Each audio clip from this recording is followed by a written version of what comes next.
Sharing is caring. दोनों भाई नाश्ते की टेबल पर बैठे थे।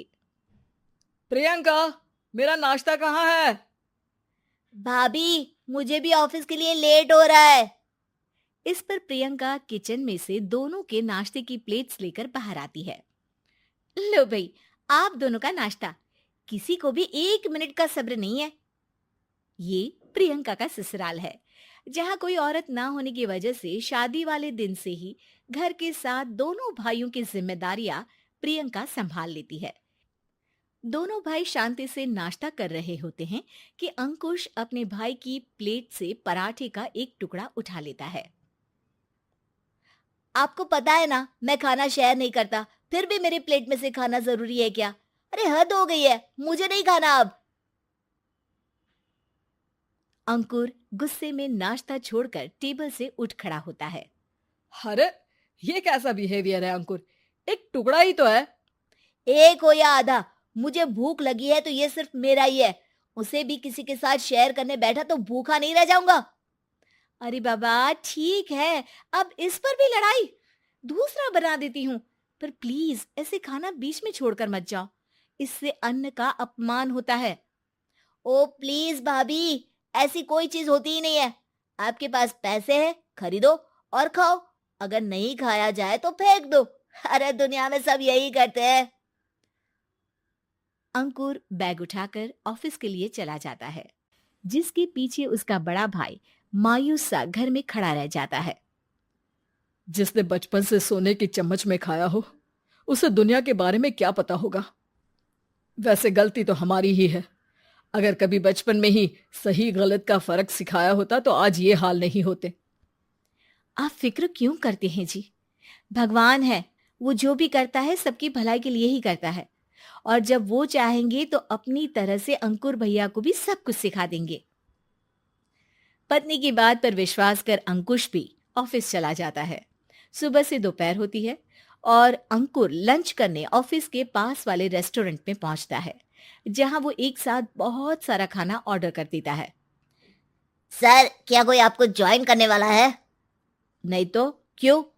अब कुछ नहीं सर, ऐसे ही। वेटर चला जाता है और कुछ देर में अंकुर का ऑर्डर लेकर वापस आता है, जिस पर अंकुर सब डिशेस में से थोड़ा थोड़ा खाकर बाकी ऐसे ही छोड़कर बिल देकर चला जाता है। वाह भगवान, तेरी माया। कहीं कोई एक एक टुकड़े के लिए तरसता रहता है और ये 5 लोगों का खाना ऑर्डर करके एक का भी पूरा नहीं खाते। पैसे वालों की माया। वेटर टेबल साफ कर बचा हुआ सारा खाना लेकर रेस्टोरेंट के पीछे घूम रहे बच्चों के पास पहुंच जाता है, जिसे देख बच्चों के चेहरे खिल उठते हैं।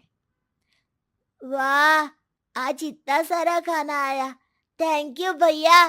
भगवान आपको खाने की फैक्ट्री बना दे। अगर ये फैक्ट्री मेरी होती तो तुम लोगों को कभी किसी का झूठा बचा हुआ खाना नहीं खाना पड़ता। चलो तुम लोग खाओ, पर ध्यान रखो किसी को पता ना चले, नहीं तो मेरी नौकरी चली जाएगी। इसी के साथ दिन बीतता है और रात को दोनों भाई एक साथ घर पहुंचते हैं। कुछ देर में सब डिनर करने बैठते हैं, जहां अंकुश अंकुर को समझाने की कोशिश करता है। अंकुर, अगर हमें लाइफ में सब कुछ मिला है, इसका ये मतलब नहीं कि तुम उसका गलत फायदा उठाओ, बल्कि तुम्हें उसकी मदद से दूसरों को भी मदद करनी चाहिए। भैया, जिनके पास नहीं है उनकी वजह मैं तो नहीं ना। और ऐसे बहुत लोग हैं जिनके पास सब कुछ है। इसलिए अगर मैं एक इंसान कुछ नहीं करूंगा तो कोई फर्क नहीं पड़ने वाला। तुम्हारे भैया बस एक चीज समझाना चाहते हैं कि जिस चीज की हमारे पास कमी नहीं है, उसे बर्बाद करने से अच्छा है कि लोगों के साथ शेयर करें। इससे हम सिर्फ सामान नहीं, खुशियां भी बांटते हैं, और इसमें तुम्हारा ज्यादा कुछ तो जाएगा नहीं। भैया भाभी की बात सुन अंकुर कुछ बोले बिना उठकर चला जाता है। इसी तरह दिन बीतते रहते हैं, जिसमें अंकुश और प्रियंका कोशिश तो बहुत करते हैं, पर अंकुर पर किसी भी चीज का कोई असर नहीं पड़ता। एक दोपहर अंकुर सैंडविच खाते हुए सड़क के किनारे चल रहा होता है। तभी उसकी नजर आइसक्रीम वाले पर पड़ती है और वो सैंडविच सड़क किनारे फेंक आइसक्रीम खरीदने पहुंच जाता है। अब इसे कहते हैं जिंदगी का सुख। जैसे ही अंकुर आइसक्रीम लेकर पीछे मुड़ता है तो एक आदमी को सड़क से वही सैंडविच उठाते हुए देखता है। वो आदमी बहुत कमजोर, गरीब, जैसे बहुत दिनों से खाना ना खाया हो वैसा लग रहा था। अंकुर उसके पास जाकर खड़ा हो जाता है। उसे देखकर आदमी सैंडविच अंकुर की तरफ कर देता है। आपको भी खाना है क्या? क्या हम इसे आधा आधा कर ले? मुझे बहुत भूख लगी है। वो मेरा ही झूठा सैंडविच है। तुम दूसरा खरीद कर क्यों नहीं खा लेते? इसे क्यों खा रहे हो? अरे भैया, अगर खरीदने के पैसे होते तो 4 दिन से भूखा नहीं घूम रहा होता। हैं? क्या?